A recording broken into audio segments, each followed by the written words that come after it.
하나님 말씀 출애굽기 4장 18절부터 26절까지입니다. 찾으신 분 아멘 하시겠습니다. 천천히 합독하십니다. 시작.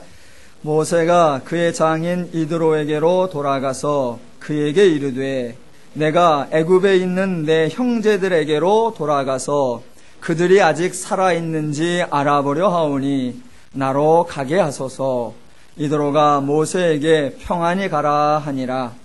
여호와께서 미디안에서 모세에게 이르시되 애굽으로 돌아가라. 내 목숨을 노리던 자가 다 죽었느니라. 모세가 그의 아내와 아들들을 나귀에 태우고 애굽으로 돌아가는데 모세가 하나님의 지팡이를 손에 잡았더라. 여호와께서 모세에게 이르시되 내가 애굽으로 돌아가거든 내가 내 손에 준 이적을 바로 앞에서 다 행하라. 그러나 내가 그의 마음을 완악하게 한즉 그가 백성을 보내주지 아니하리니 너는 바로에게 이르기를 여호와의 말씀에 이스라엘은 내 아들 내 장자라. 내가 네게 이르기를 내 아들을 보내주어 나를 섬기게 하라 하여도 내가 보내주기를 거절하니 내가 내 아들 내 장자를 죽이리라 하셨다 하라 하시니라. 모세가 길을 가다가 숙소에 있을 때에 여호와께서 그를 만나사 그를 죽이려 하신지라. 십보라가 돌칼을 가져다가 그의 아들의 포피를 베어 그의 발에 갖다 대며 이르되 당신은 참으로 내게 피남편이로다 하니 여호와께서 그를 놓아주시니라. 그때에 십보라가 피남편이라 함은 할례 때문이었더라. 아멘.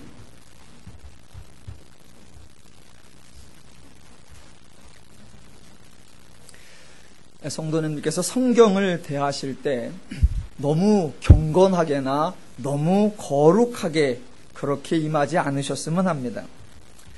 실제로 경건하게 거룩하게 대한다 하면서도 정작 읽지도 않고 읽었어도 말씀을 순종하지도 않는 것을 종종 봅니다.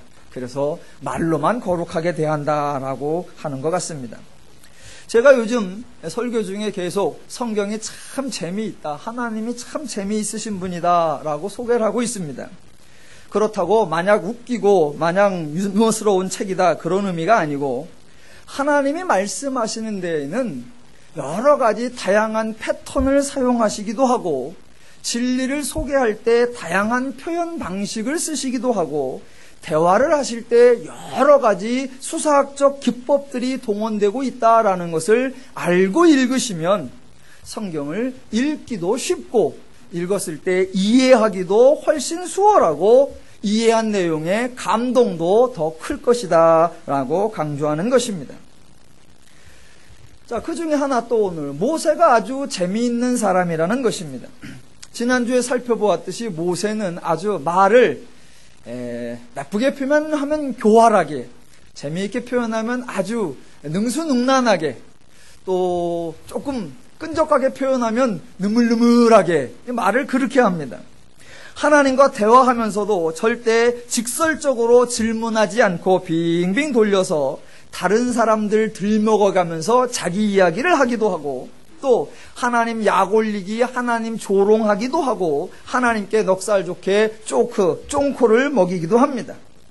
만약 하나님이 눈치가 없으신 분이었다면 모세가 하나님을 조롱하는지조차도 알아채지 못했을 겁니다. 다행히도 하나님은 눈치가 백단이시라 모세의 조롱을 다 알아차리셨고 역으로 모세의 조롱을 받아치시기까지도 하셨습니다. 그러다 보니까 이제 모세가 더 이상은 할 말이 없었습니다. 이제 안 갈 방법이 없으니까 고향으로 가려고 합니다. 모세가 하나님을 온전히 알았거나 이해한 것이 아닙니다. 달리 방법이 없으니까 가긴 가는데 그 가는 길이 순수할 리가 만무입니다. 그래서 모세가 가는데 뭐라고 표현하느냐 18절을 보겠습니다. 모세가 그의 장인 이드로에게 돌아가서 그에게 이르되 내가 애굽에 있는데 형제들에게로 돌아가서 그들이 아직 살아있는지 알아보려 하오니 나로 가게 하소서. 자, 하나님과 모세가 처음 만나는 장면이 3장 1절입니다. 거기에서 떨기나무 불꽃 가운데 하나님이 나타나시고, 그래서 하나님과 모세가 만남을 가지고 대화를 이어나온 게 3장 1절부터 4장 17절까지였습니다. 그리고 이제 그 호렙산에서 모세가 돌아온 것이 4장 18절, 모세가 그의 장인 이드로에게 돌아가서입니다. 그러니까 이드로는 모세가 어디를 갔다 왔는지, 그동안 무슨 일이 있었는지를 모릅니다. 아마도 예전처럼 양을 치러 다녀왔겠구나, 그렇게 생각을 하고 있을 것입니다. 그런데 모세가 재미있는 사람이라고 하는 이유가 뭐냐면, 바로 모세가 장인에게 이야기하는 말, 그 말이 참 우스운 말이라는 겁니다. 장인에게 하나님에 대한 이야기를 단 한마디도 하지 않습니다.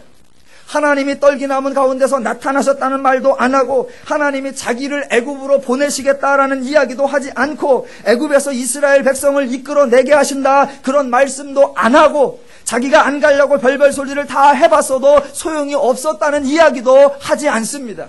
아무 얘기도 하지 아니하고 오직 한마디, 이제 애굽으로 돌아가렵니다, 그거 한마디만 하는 겁니다. 지금 모세는 하나님과 어긋장을 놓고 있다라는 것을 생각하셔야 됩니다. 말은 이드로에게 하고 있는데 듣기는 하나님 들으라고 계속 엉뚱한 소리만 해대는 것입니다. 하나님이 모세에게 뭐라고 했냐면, 야 모세야, 애굽으로 가라, 바로에게 가라, 가서 이스라엘 백성들과 장로들에게 가서 하나님이 백성을 이끌어낸다라고 말하라, 분명히 그렇게 말씀하셨는데 모세는 딴소리를 하는 겁니다. 돌아간다고 합니다. 어디로요? 애굽으로. 맞습니다. 그런데 누구를 만나러 간다고 합니까? 하나님이 말하신 대로 바로왕 만나러 갑니다, 그렇게 말하느냐? 절대로 그렇게 말하지 않습니다. 그냥 애굽에 있는 내 형제들에게로 갑니다 라고 말할 뿐입니다. 그런데 왜 가느냐? 하나님께서 이스라엘을 애굽에서 건져낸다고 했으니까 가느냐? 그렇지 않습니다. 그냥 내 형제들이 아직 살아있는지 보려고요, 그거 알아보려고 갑니다 라고 하는 거예요. 그러니까 하나님이 가라, 가서 말하라, 그 말대로 가는 것 같은데 전혀 엉뚱한 말만 하면서 가는 것처럼 합니다. 모세가 능구렁이 중에 상능구렁이입니다. 그렇게 말을 하니 이드로야 당연히 그런 줄 알고 평안히 가라. 아니 형제들 살아있나 알아보러 간다는데 누가 말리겠습니까? 지금 애굽으로 돌아가려고 하는 이 모세는 사명감을 가지고 있는 것이 아닙니다. 그냥 가는 거예요. 어쩔 수 없어서 가는 것입니다. 제가 가끔 설교할 때 이런 말을 합니다. 성경에는 하나님의 표현 방식이 있다. 성경의 표현 방식이 있다. 그 성경 하나님의 표현 방식을 이해해야 된다. 제가 그런 말을 합니다. 그 표현 방식이 바로 오늘 구절에서 이렇게 나오는 겁니다. 자, 보세요. 모세는 지금 그냥 가는 거예요. 모세는 그냥 가는데 그 가는 모세를 하나님이 뭐라고 말해주냐면, 야 모세야, 내가 지금 가는구나, 내가 내 말에 순종하는구나 라고 하나님이 인정해 주시는 겁니다. 모세가 진심으로 가는지 순종하면서 가는지 그런 건 따지지 않는 것입니다. 왜냐? 가서 백성을 이끌어내는 것은 모세가 할 일이 아니라 하나님이 하실 일이기 때문입니다. 하나님이 모세에게 명령한 것은 달랑 두 가지, 가라 그리고 가서 말하라, 이거였단 말입니다. 가라 그리고 말하라 그랬더니 모세가 지금 가잖아요. 가라 그랬더니 가잖아요. 그러면 됐다는 겁니다. 입이 삐쭉 나온 채로 투덜투덜 대면서 가는 거, 그것도 가는 것이고, 가기 싫어서 털레털레 발로 괜히 돌멩이를 차면서 어거지로 가는 거, 그것도 가는 거라는 거예요. 가라 그래서 가고 있잖아요. 모세가 가는 것을 보면서 하나님께서 네가 내 말에 순종하는구나, 너처럼 내 말을 잘 듣는 인간은 세상에서 본 적이 없다, 하나님은 이렇게 말씀해 주시는 겁니다. 물론 본문에는 하나님이 그렇게 말한, 제가 지금 설명한 것처럼 대화하신 게 없습니다. 그런데 그런 것을 유추해낼 수 있는 게 뭐냐? 하나님의 응답이 재미있단 말입니다. 자, 모세가 장인에게 말한 게 18절이고 그 18절은 하나님 들으라고 엉뚱한 소리만 한다고 했습니다. 그런 모세에게 하나님이 대답하시는 게 19절입니다. 얼핏 들어보면 18절과 19절은 전혀 딴 얘기인 것 같습니다. 그런데 모세와 하나님의 대화가 연결되어 있는 것입니다. 어떻게 연결되어 있느냐? 자, 모세가 장인에게 하는 쓸데없는 말, 엉뚱한 말, 딴소리를 하나님이 들으셨단 말입니다. 들어보고 이놈이 지금 나 들으라고 엉뚱한 소리를 하는구나 알아채셨단 말입니다. 그래서 모세가 딴청을 피고 있는 것을 아시고 하나님이 모세 들으라고 한마디를 하시는 게 19절인데, 여호와께서 미디안에서 모세에게 이르시되 애굽으로 돌아가라. 네 목숨을 노리던 자가 다 죽었느니라. 고개를 끄덕여 주신 분에게 감사드립니다. 그러니까 서로 다른 얘기인 것 같은데 어떻게 연결이 되는가? 이쪽에선 딴소리 하는데, 자, 엉뚱한 소리를 하면 엉뚱한 소리를 하고 진심으로 하면 진심으로 하고, 그러나 또 반대로 딴청 피면 전곡을 찌르고 또 전곡을 들러붙으면 딴청을 피고, 대화라는 게 이렇게 왔다 갔다 그런 묘미가 있어야 되는 겁니다. 하나만 예를 들어보겠습니다. 이게 맞는 예가 될지는 모르겠는데, 지진을 하나 예를 들어보겠습니다. 하나님이 모세하고 지진에 관해서 얘기합니다. 모세야, 곧 지진이 일어날 것이다. 그러자 모세가 전혀 그럴 일은 없을 거라고 생각하면서, 아이고 몸도 근질근질했는데 한바탕 흔들리면 개운하겠네요. 그리고서 장인한테 가서 하는 말, 장인어른 저 조금 있다 춤추러 갈 겁니다. 그랬더니 하나님 왈, 밑에 구급차 와 있다. 대화가 전혀 다른 대화 같은데 대화가 기가 막히게 맞아 들어간다는 거 이해가 되시죠? 그러니까 지금 하나님이 진심을 얘기하니까 모세가 엉뚱한 얘기를 해. 그러니까 하나님이 또 엉뚱하게 받아서 진심을 얘기해. 그랬더니 모세가 또 딴소리를 해. 그랬더니 하나님이 그때 또 정곡을 얘기해. 이 대화가 왔다 갔다 하면서 어디가 쪼크고 어디가 속내인가 잘 구별하시면 18, 19절이 어떻게 연결되어 있는가를 보시고, 그래서 야, 네가 지금 내가 분명히 내가 하라는 말을 가지고 가라고 했더니 그 말은 안 하고 네 멋대로 가냐? 형제들한테 가고 살았나 죽었나 그러 알아보러 가? 예끼 이놈아, 이렇게 나오는 게 아니라 그렇게라도 가는 걸 네가 애굽으로 가는구나. 내가 가라고 그랬다고 해서 네가 순종해서 가는구나. 하나님이 이렇게 여겨주신다는 겁니다. 그리고 나서 또 모세가 얼마나 순종을 잘하는지 성경이 하나님이 인간 편을 들어서 인간을 높여주려고 하는지 또 하나 보여주는 게 20절입니다. 자, 모세가 그의 아내와 아들들을 나귀 위에 태우고 애굽으로 돌아가는데 모세가 하나님의 지팡이를 손에 잡았더라. 자, 모세가 순종하지 않습니까? 가라고 하니까 간단 말입니다. 그런데 그냥 가느냐? 아니요. 하나님이 하라는 대로 하면서 간단 말입니다. 하나님이 뭐라 그랬느냐? 17절. 너는 이 지팡이를 손에 잡고 이것으로 이적을 행할지니라 라고 말씀하셨단 말입니다. 그렇게 말씀하시니까 모세가 딱 순종을 한단 말입니다. 뭐라고? 20절. 모세가 하나님의 지팡이를 손에 잡았더라. 그러니까 너무 단순한 이야기인데 그것을 하나님께서는 모세 편에서 어떻게든 모세를 세워주고 어떻게든 모세를 높여주고 어떻게든 모세를 인정해 주려고 하는 그런 방식, 이게 성경이 나타내는 하나님의 방식입니다. 하나 예를 들어보겠습니다. 저희 집 아들이 곽하야입니다. 하야의 가장 절친한 친구가 맨날 요 앞에서 예배드리는 문진영이라고 하는 아이입니다. 자, 하야가 있고 진영이가 있습니다. 그런데 익히 아시는 대로 진영이는 착한 쪽에 속하고 하야는 교활하고 약삭 빠른 쪽에 속합니다. 말을 좀 안 듣는 쪽에. 둘 중에 제 아들을 까야죠. 남의 아들을 깔 수는 없잖아요. 자, 그렇습니다. 그러면 이제 어느 날 하야 엄마와 진영이네 엄마가 만나서 서로 대화를 한다고 합시다. 동네에서 하야가 말 안 듣기로 소문이 나 있다고 합시다. 그러니까 진영이네 엄마가 하루는 와서, 아유, 참 뭐한 얘기지만 하야 엄마, 하야는 왜 이렇게 말을 안 들어요? 애가 왜 이렇게 별중스러워요? 아우, 걔만 보면 막 정내미가 떨어져요. 그 말을 들으면 하야 엄마가 또 얼마나 성질이 나겠습니까? 성질하면 또 한성질 하는 사람인데. 그러니까 그거를 어떻게 받아칠까 그러다가 하야 엄마가 쇼를 합니다. 그 쇼를 이렇게 하는 거예요. 하야가 아까부터 밖에 놀러 나가려고 하는 걸 공부해 이놈아, 공부해 이놈아. 그래서 방에 있게 했단 말입니다.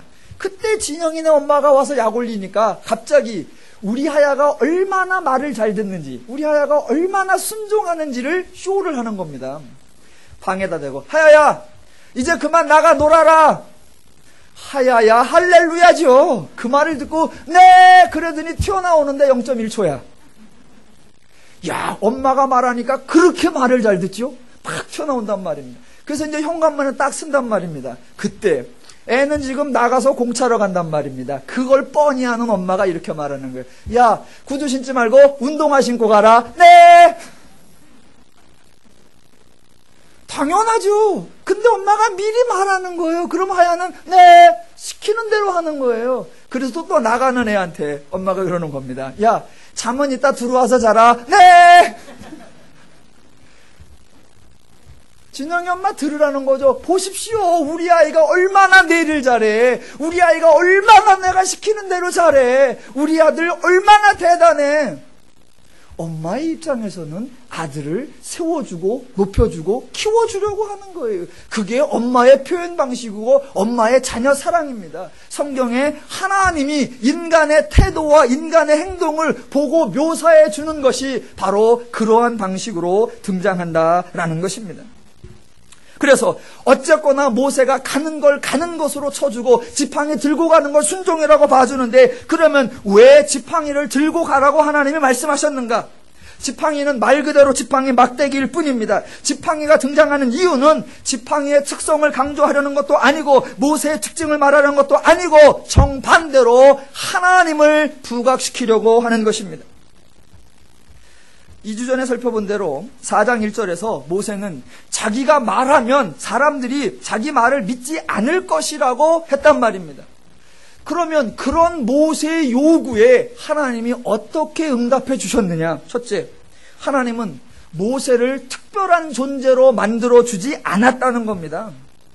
네 말을 안 들어? 그럼 내가 너를 특별하게 만들어줄게. 도사처럼 만들어주든가 신령한 사람처럼 만들어주든가. 너를 딱 보는 순간 와, 40년 만에 보니까 모세가 확 달라졌네. 새 사람이 됐네. 그렇게 믿을 만한 사람인 것처럼 만들어주지 않았습니다.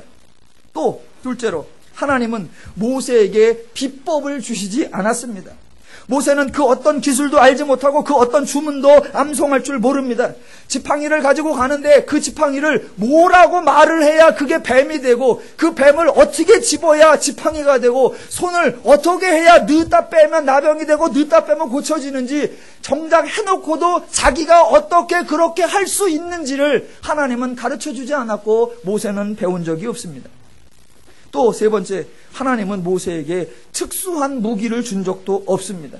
생긴 것도 희한하고 소리도 희한하고 무엇인가 신비감에 드러나게 하는 그런 거 준 적이 없습니다. 막대기라고 주었는데 그 막대기 속에 마법을 걸어놓지도 않고 그것을 분해하면 레이저 총이 되게 하지도 않았습니다.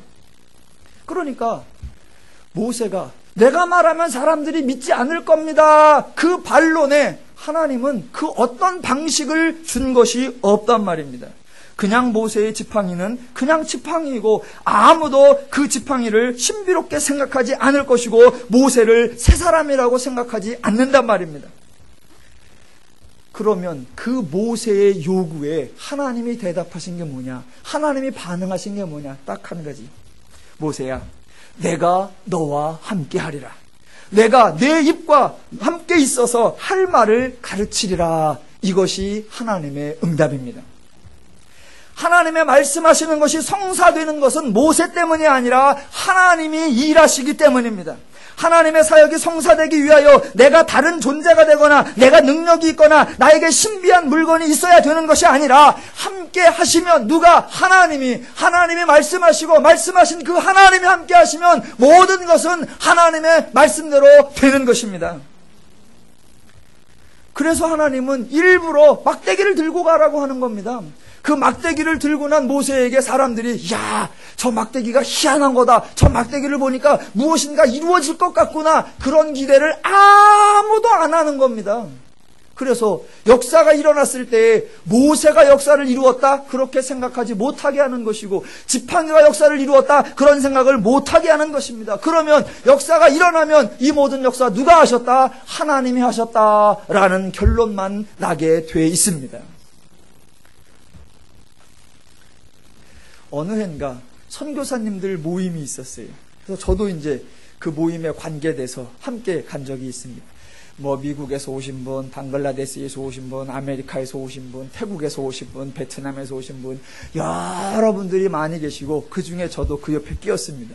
서로 이제 인사들을 합니다. 인사들을 해요. 어디에서 선교하다 오셨습니까? 어디에서 오셨습니까? 어디에서 오셨습니까?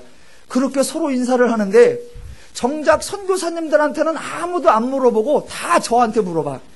어디서 오셨습니까? 어디서 오셨습니까? 어디서 오셨습니까? 왜 그러냐면 태국에서 온 사람보다 내가 더 까매. 베트남에서 온 사람보다 내가 더 베트남 같아. 그러니까 전부 다 저보러 어디서 오셨습니까? 어디서 오셨습니까? 그래서 제가 웃으면서 대답했죠. 노은동에서 선교하다 왔습니다. 노은동에서 선교하다 노은동에서. 대한민국의 대전에서 노은에서 목회하라고 하나님께서 제 얼굴을 뽀얗게 해주시지 않더라고요.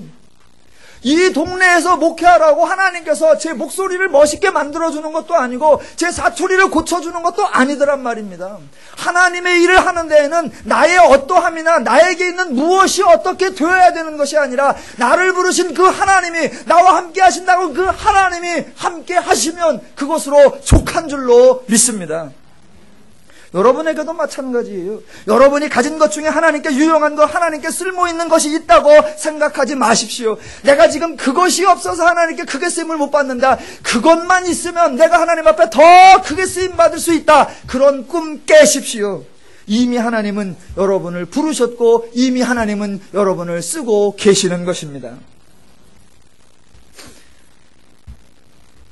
불행한 얘기고 불쌍한 얘기인데 기독교 흉을 한번 보겠습니다. 우리 흉을 한번 좀 봅시다. 어느 날 기독교 신문에 보니까 하단에 광고가 났는데 무슨 부흥사 협의회 집회 이런 게 나왔어요. 그리고 한쪽 구층에 이제 조직표가 나왔습니다. 고문 누구, 회장 누구, 부회장 누구, 삼임 총무 누구 이렇게 나왔는데 제가 보다가 깜짝 놀랐어요. 왜 놀랐냐? 고문 그 집회 모임에 고문이 있는데 사진이 딱 나오고 그 밑에 뭐라고 나왔냐면 고 누구 목사. 살아계신 분이다 돌아가신 분이다? 돌아가신 분. 아니 그 조직에 고문을 세워놨는데 소천하신 돌아가신 분을 사진 붙여놓고 고 누구 목사 고문이라고 해놨어요. 이게 지금 얼마나 고문스러운 건지 아십니까? 이게 기독교의 뭔 짓이냐 말이에요. 그러더니 그 옆에 사진이 또 하나 멋있게 붙었어요. 그 소천하신 고문 되시는 고 누구 목사님께서 손에서 반지를 빼서 그 단체의 신임 회장에게 반지를 전달해 주시는 사진이 딱 붙었어. 그리고 그 옆에 해설까지 능력의 반지를 전수받는 장면. 이거는 흉을 보는 정도가 아니라 불쌍하고 초라하고 창피한 정도가 아니라 우리의 치부가 아니라 이건 치매예요. 치매. 이럴 수는 없는 겁니다. 이럴 수는 없어요. 우리 얘기예요. 우리 얘기. 딴 얘기가 아니라.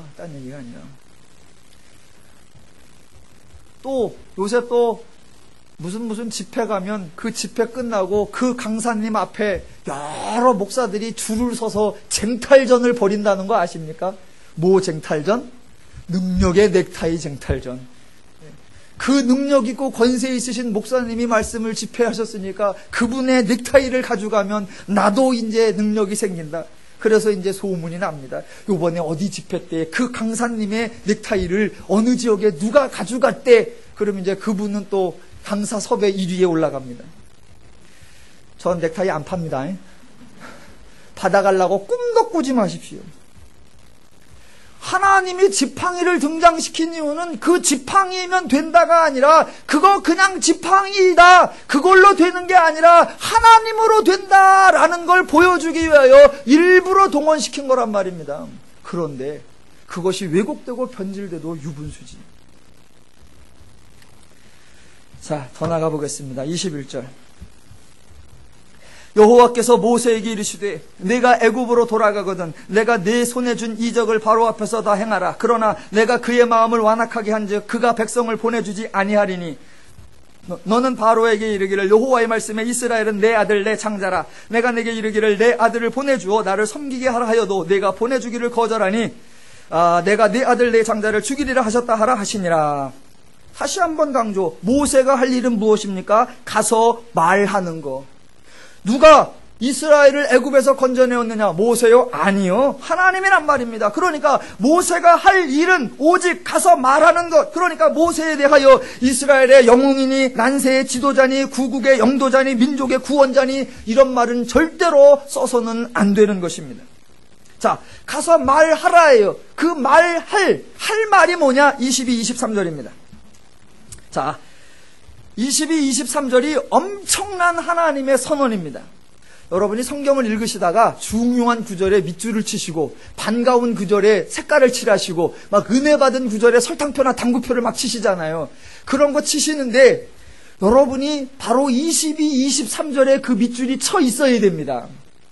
지난번 3장에서 모세가 하나님의 이름을 물었을 때 하나님이 나는 스스로 있는 자다라고 그 스스로 있는 자의 성품, 특성을 말한 게 나는 내 조상의 하나님 여호와다라고 말한 거였습니다. 그러니까 거기에도 밑줄이 쳐 있어야 되고 오늘 22절과 23절에도 밑줄이 쳐 있어야 됩니다. 어디? 22절에 이스라엘은 내 아들 내 장자라 거기에 밑줄이 쳐 있어야 되고 23절에 내 아들을 보내어 거기에 밑줄이 쳐 있어야 됩니다. 왜 그러느냐? 지금 하나님이 인간을 향하여, 신이 인간을 향하여, 하나님이 백성을 향하여, 하나님이 노예들을 향하여 내 아들이요 내 장자다라고 선언하신다는 겁니다. 여러분, 세상 어떤 종교도 세상 어떤 신도 인간을 향하여 너는 내 아들이요 내 장자다라고 선언하는 종교와 신은 없습니다.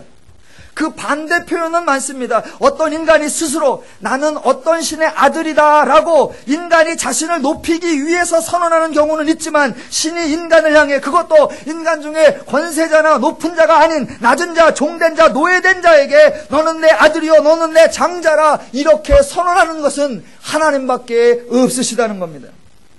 다른 모든 신들과는 다른 스스로 계신 분이신 그 하나님이 이스라엘을 향해, 인간을 향해 너는 내 아들이요 내 장자다 라고 선언하고 계시고, 그래서 바로에게 내 아들을 보내라 라고 말씀하신다는 것입니다. 하나님이 인간을 구원하십니다. 왜 구원하십니까? 바로 하나님의 것이기 때문입니다. 하나님과 인간은 창조주와 피조물로 구분되는 것이 아니고 신과 인간으로 대비되는 것이 아닙니다. 기독교는 하나님과 인간의 연결을 강조하는 것이요 하나님과 인간의 하나됨을 선포하는 종교입니다. 누가 그렇게 하느냐? 인간이요? 아니요. 하나님 스스로가, 하나님이 인간을 그렇게 높여주시고 하나님이 인간을 그렇게 위해 주시는 겁니다. 그래서 기독교가 좋은 것이고 하나님이 고맙고 감사한 것입니다. 신학에서도 하나님이 이 땅에 강림하십니다. 예수께서 오신 것입니다. 그런데 그 이름이 예수인데 예수라는 이름의 의미가 뭐냐? 마태복음 1장 21절에 나오는 대로 그 이름을 예수라 하라. 이는 그가 자기 백성을 저희의 죄에서 구원할 자이니라. 예수가 누구를 구원하러 오십니까? 자기 백성을. 인간은 피조물 중에 하나가 아니라 창조 때에 하나님이 하나님의 형상과 모양을 따라 지으셨고 하나님이 생기를 불어넣으신 하나님의 것, 하나님의 백성, 하나님의 자녀, 하나님의 아들이신 것입니다. 그래서 하나님이 끝까지 인간을 책임지시는 겁니다. 인간이 하나님을 떠나자 하나님이 인간을 찾아오고, 인간이 하나님을 부인하자 하나님이 인간을 위해 죽으셔서 기어코 인간을 하나님과 회복시키시는 것. 왜 그러느냐? 하나님의 백성, 하나님의 자녀, 하나님의 아들, 하나님의 것이기 때문입니다. 그런데 오늘 본문에 또 하나 재미난 게 나옵니다. 성도님들이 이제 성경을 읽으시다 보면 이해가 되는 것도 있지만 이해가 안 되고 좀 이게 뭔 말인가 난해한 게 있어서 질문을 해올 때가 많이 있습니다. 그 질문해오는 것 중에 하나가 바로 오늘 21절입니다. 21절에 하나님이 이렇게 말씀하십니다. 그 중간에 보시면 내가 그의 마음, 즉 바로의 마음을 완악하게 한즉 그가 백성을 보내주지 아니하리라. 오라, 하나님이 바로의 마음을 완악하게 했다. 그러면 바로가 백성을 보내주지 않는 거, 그거 누구 탓이냐? 결국 하나님 탓이지 않느냐? 하나님이 그 마음을 완악하게 한다고 했으니까. 이렇게 대부분 생각을 합니다. 그리고 이러면 안 되지 않는가라고 의문을 갖습니다. 예, 그러면 안 됩니다. 그러니까 이건 그 표현이 아닙니다. 제가 그 표현을 한번 풀어보도록 하겠습니다. 그런데 이런 구절 하나하나를 풀어보려면 그 구절만 봐서는 안 되고 그 전체적인 상황, 그 사건의 전체적인 안목을 가져야 합니다. 자, 지금 출애굽 사건이 일어나려고 하는데 이 출애굽 사건이 왜 일어나느냐, 하나님의 목적이 뭐냐라는 걸 먼저 아셔야 합니다. 하나님이 모세를 부르시고 보내셔서 애굽에서 이스라엘 백성을 이끌어내신다고 하셨습니다. 이 사건에서 중요한 것은 이스라엘을 애굽에서 나오게 하는 것, 그것이 아닙니다. 노예 상태에 있는 자들을 자유민의 신분으로 바꾸어 주는 것, 그것도 아닙니다. 왜 아니냐면, 만약 출애굽 자체가 목적이라고 하면 하나님은 가능한 빨리 단숨에 이끌어내시면 됩니다. 굳이 모세가 태어나고 자랄 때까지 기다릴 이유도 없고, 안 가겠다는 모세를 가게 하셔야 하는 이유도 없고, 앞으로 살펴볼 10가지의 이적까지도 행할 이유가 없습니다. 출애굽이 목적이라면 한 방에 끝내서 빨리 애굽에서 나오게 하면 되고, 만약 자유민으로 만드는 게 목적이라고 하면 출애굽시킬 이유도 없이 애굽을 엎어버리면 됩니다. 그런데 하나님은 그렇게 하지 않으셨습니다. 왜? 출애굽이 목적이 아니고 노예를 자유민으로 만들어주는 게 목적이 아니었기 때문입니다. 하나님의 목적은 출애굽이 아니라 이스라엘을 하나님의 장자요 하나님의 아들로 삼으시는 겁니다. 자, 인간이 하나님의 아들이 되고 하나님의 장자가 되는 건 무지하게 쉽습니다. 어떻게 하면 되냐? 하나님이 삼아주면 돼요. 그냥 하나님이 너 내 아들, 너 내 장자, 끝. 내가 되려고 하면 힘들지만 하나님이 그렇게 삼아줘 버리면 아주 간단한 겁니다. 그래서 하나님이 너는 내 아들, 너는 내 장자, 끝입니다.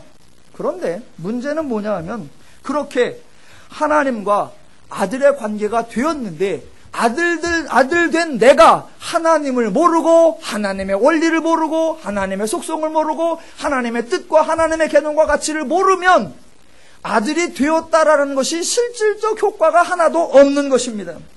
그래서 아들이 되느냐 장자가 되느냐의 문제가 아니라 아들과 장자를 삼아 주셨을 때 내가 아들다우냐, 내가 하나님의 장자다우냐라는 것이 남아있는 겁니다. 그래서 하나님이 지금 이 일을 진행하는 과정에서 우리가 살펴보아야 되는 것은, 야, 출애굽이 이루어지냐 안 이루어지느냐, 그것이 아니라 출애굽이라고 하는 사건을 통해서 하나님이 어떤 모습으로 드러나는가, 하나님의 성품이 무엇이고 하나님의 원리가 무엇이고 하나님의 마음이 무엇이고 하나님의 속성이 무엇인가, 그것을 알아차리는 것이 중요합니다.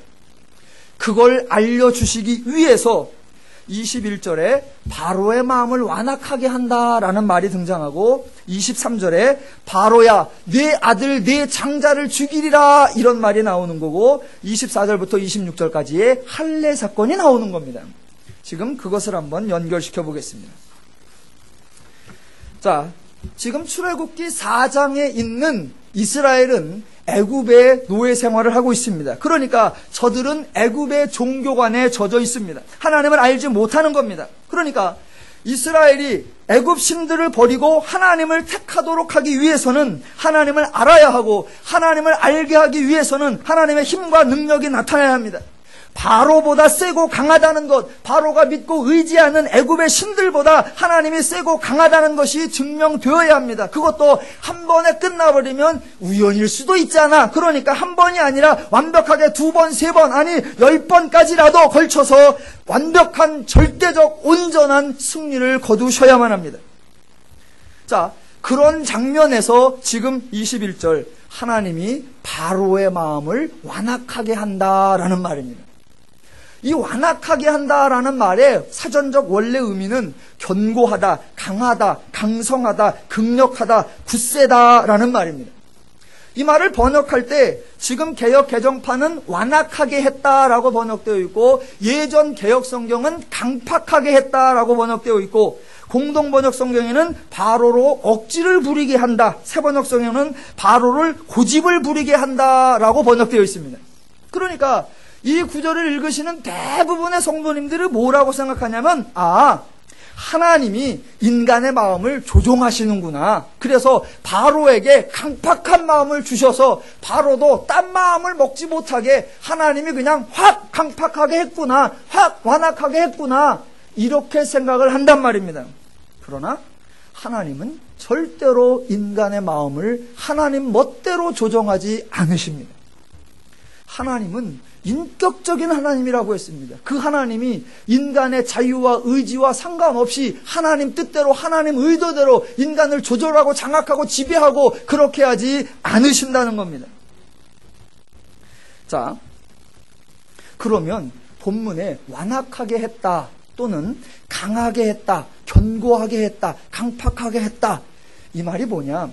완악하게나 강팍하게 이런 번역은 좀 좋지 않습니다. 더 좋은 번역은 견고하게, 굳게, 강하게 이런 표현입니다. 원래 사전적 의미대로. 왜 그런지 잘 들어보십시오.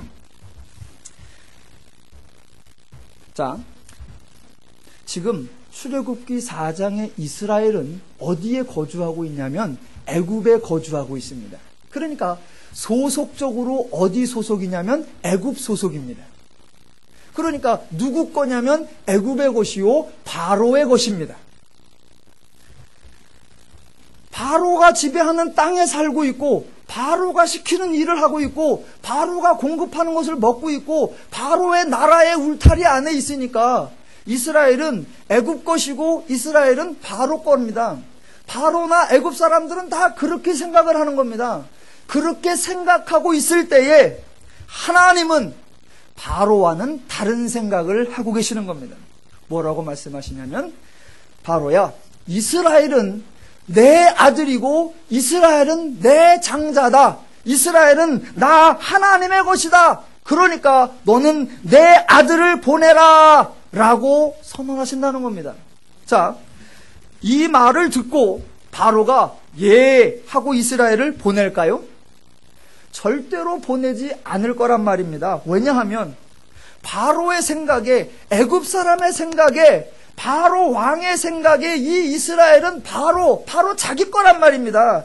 그 바로의 백성, 바로의 것인데 모세라는 사람이 나타나서 어떤 신이 있는데요, 그 신이 말하기를 이스라엘이 그 양반 거래요. 그 양반 아들이고 그 양반 장자래요. 그래서 그 양반이 자기 아들 내보내래요. 그 말을 한다고 해서 바로가 얼른 내보내주면 바로는 왕도 아니고 바로가 왕으로서의 체면도 없는 것입니다. 자, 만약 모세가 바로 왕에게 앞에 나타났다고 합시다. 그래서 다시 한번 바로 왕이시여, 하나님이 저에게 나타나셨습니다. 그리고 말씀하셨습니다. 이스라엘은 하나님의 아들이요 이스라엘은 하나님의 장자다. 그러니까 하나님의 아들을 보내라. 그렇게 말씀하셨습니다. 그러니까 바로가 얼른 보내줬다고 합시다. 그래 보내줄게. 그렇게 보내주는 것이 바로가 마음을 부드럽게 먹은 것이고 바로가 마음을 넉넉하게 먹은 것이고 바로가 마음을 관대하게 먹은 것입니까? 그렇지 않습니다. 왜 그러느냐? 자, 만약 바로가 어떤 신의 말을 듣고 그 신의 요구대로 그 신의 아들이야, 그 신의 장자야, 알았어, 야 이스라엘을 보내줘라 라고 말한다면 그것은 애굽 왕 바로가 이스라엘 백성을 포기한 것이고 바로가 그러한 요구를 한 신에게 항복을 한 것이고 바로는 이스라엘이 자기 것이 아니라고 선언하는 것과 마찬가지가 되어버립니다. 그러니까 바로는 절대로 그렇지 않을 것입니다. 반대로 모세가 와서 하나님의 말씀을 전하며 이스라엘을 보내라 라고 하면 바로는 백성을 보내는 대신에 마음을 단단히 먹고 마음을 강하게 먹고 마음을 굳게 먹어야 됩니다. 그러면서 바로가 말하기를 나는 내 백성을 어느 누구에도 내줄 수 없어. 내 백성을 한 사람도 내 나라 밖으로 몰아내게 할 수 없어 라고 마음을 먹는 겁니다. 그렇죠? 지금 하나님이 바로의 마음을 강하게 한다, 견고하게 한다, 굳게 한다, 그 말은 하나님이 바로의 마음을 조작한다가 아니라 바로로 하여금 얘네들은 내 건데 온놈이 내 걸 달라 그래. 내가 단단히 먹어서 내 거 꼭 지켜야지. 아무것도 내 걸 못 가져가게 해야지. 견고하게, 굳게, 아주 심정 있게 이렇게 한다는 겁니다. 이게 마음을 조절하고 지배하고 장악하는 그런 거하고는 전혀 상관이 없는 거예요. 자, 21절에서 분명히 하나님이 바로의 마음을 강하게 한다, 견고하게 한다라고 했는데, 그렇게 강하고 견고하게 만들어낸다고 말씀을 하시고 실제로 하나님이 한 게 뭐냐면 22절입니다. 내가 그의 마음을 강하게 할게. 그렇게 하고서 실제로 행한 게 22절. 뭐냐? 바로 왕의 휘하에 있는 그 이스라엘 백성들을 향하여 이스라엘은 내 아들이요, 이스라엘은 내 장자다 라고 선언한 것, 그것이 바로 바로로 하여금 마음을 강하고 견고하게 굳게 먹게 만든 것입니다. 하나님이 말씀하시기 전까지 아마도 바로는 애굽은 자기 백성이고 이스라엘은 노예라고 생각했을 수도 있습니다. 그런데 느닷없이 여호와라는 신이 보냈다는 자가 나타나서 애굽에 있는 바로 왕 자기의 노예들에 대하여 이스라엘은 하나님의 아들이요 장자니 보내라 라고 말을 듣는다면 바로가 어떻게 반응하겠습니까? 그래서 어머, 우리 땅에서 노예로 있는 놈들이라 나는 어디서 왔는지 몰랐어. 그랬는데 누구 왔는지도 몰랐는데 하나님의 아들이었구나, 하나님의 장자였구나, 알았어, 데리고 가, 이렇겠냐 말입니다. 절대로 그렇지 않을 거란 말입니다. 아마도 화를 버럭 내면서 크게 소리 질렀을 것입니다. 누가 감히 그딴 소리를 해. 애굽이 속에 있으면 그건 다 내 거고 그것은 모두 바로의 것이야 라고 생각했을 거란 말입니다. 그것이 바로 하나님이 바로를 강하게 했다, 견고하게 했다, 그런 의미입니다. 제발 성경을 오해하지 마시고 하나님을 오해하지 마시기를 바랍니다. 하나님이 인간의 마음을 하나님의 마음대로 조장할 것이라고 절대로 생각하지 마시기 바랍니다. 제발 어디 가서 간증을 하려고 해도 나는 안 하려고 했는데 하나님이 하라고 그랬어, 그런 얘기 좀 하지 말았으면 좋겠어, 괜히 그랬어.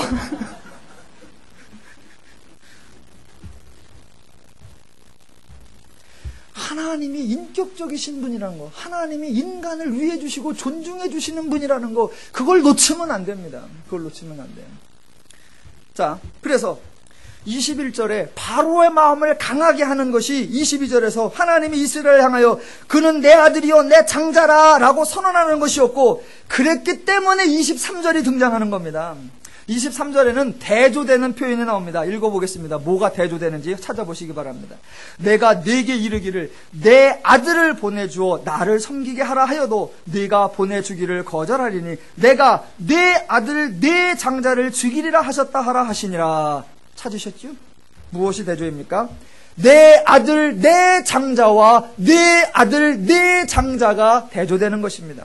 자, 출애굽 사건의 목적은 출애굽 자체가 아니라 하나님을 드러내는 것. 그래서 이스라엘로 하여금 누가 진짜 신인지 누가 진짜 하나님인지 그 하나님이 어떤 분인지를 알게 하는 것입니다. 그런데 현재 이스라엘은 애굽에 속해 있단 말입니다. 바로의 땅에 살고 있고 바로의 신들의 지배를 받고 있고 바로에게 공급을 받고 있단 말입니다. 이스라엘의 생과 사가 누구 손에 잡혀 있냐? 바로 손에 잡혀 있단 말입니다. 바로도 그렇게 생각하고 있고 이스라엘도 그렇게 생각을 하고 있을 수밖에 없단 말입니다. 바로 그때 바로도 놀래고 이스라엘도 놀래고 모두가 놀랄 수밖에 없는 선언, 즉 이스라엘은 하나님의 아들 하나님의 장자다라는 선언을 하지만 그 선언을 바로도 인정하지 않을 거고 이스라엘도 인정하지 않을 것이란 말입니다. 그래서 하나님은 하나님이 하시는 말씀이 맞고 하나님이 하시는 말씀이 옳다라는 것을 인정받으셔야 됩니다. 이스라엘을 놓고 하나님은 이 이스라엘은 내 장자요 내 아들이다 라고 선언을 하니까 바로는 무슨 소리, 내 아들이고 내 장자지 라고 한단 말입니다. 그러면 좋다, 바로 네가 생각하는 대로 이스라엘이 네 백성인지 내가 지금 선언한 대로 내 장자요 내 백성인지 한번 보자. 자, 이스라엘은 내 백성이다. 그러니까 내가 인도해 낼 것이고 내 백성이다. 그러니까 내가 살려낼 것이고 내 백성이다. 그러니까 내가 지켜낼 것이다. 왜? 내 거니까 내가 보호할 것이다. 바로 네 거라고, 네 거라면 네가 지켜보고 네가 막아봐라. 이스라엘 백성들이 네 거야? 그러면 나가지 못하게 한번 막아봐라. 아니, 이스라엘은 둘째치고 애굽에 진짜 네 아들, 진짜 네 장자 그거라도 지켜봐라. 네 거면 자기 걸 지키는 거 그게 진짜다. 자기 걸 자기 것으로 보호하고 막아내고 살려내는 거 그게 진짜 주인이고 그게 진짜 하나님이고 그게 진짜 신이다. 이스라엘은 내 아들이요 내 장자라, 내가 건져내고 내가 살려내고 내가 책임질 것이다. 바로 네가 신의 아들이고 네가 신 자체고 이스라엘이 네 거고 바로의 아들들이 네 거요? 좋아? 그러면 한번 네가 지켜보고 네가 살려내봐. 나는 내 백성, 내 장자, 내 아들을 살려내고 네 백성, 네 아들, 네 장자를 내가 죽여볼 텐데 네가 진짜라면 막아봐. 네가 진짜라면 지켜봐. 네가 진짜라면 살려내봐. 누가 이긴다? 하나님의 말씀대로. 누가 신이다? 하나님이. 이스라엘은 누구의 것이다? 하나님의 것.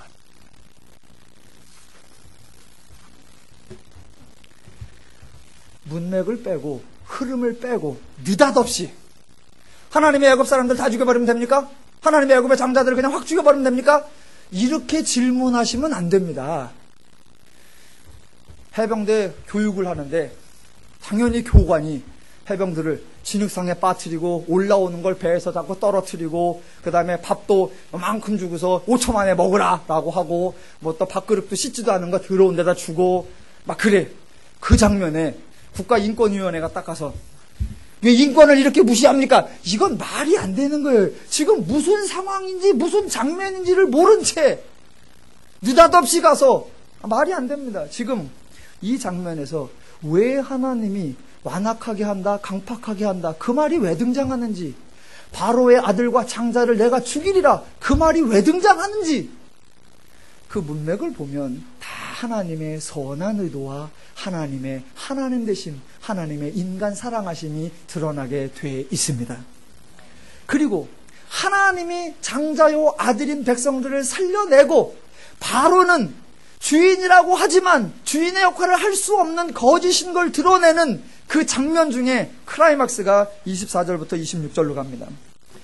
24절로 26절은 워낙 논쟁이 많은 것이고 본문상으로도 풀기가 너무 힘들어서 간단히만 그냥 살펴보고 제가 더 연구가 되면 나중에 자세히 한번 하게 하겠습니다.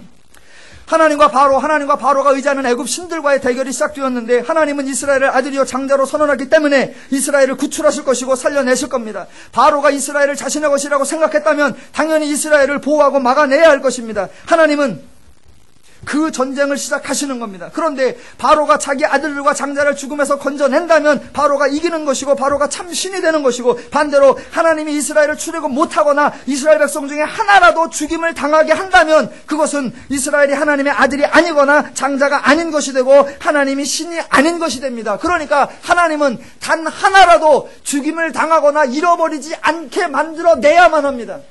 그래야 하나님이 인정받습니다. 그래서 24절부터 할례 사건이 나온다는 겁니다. 왜?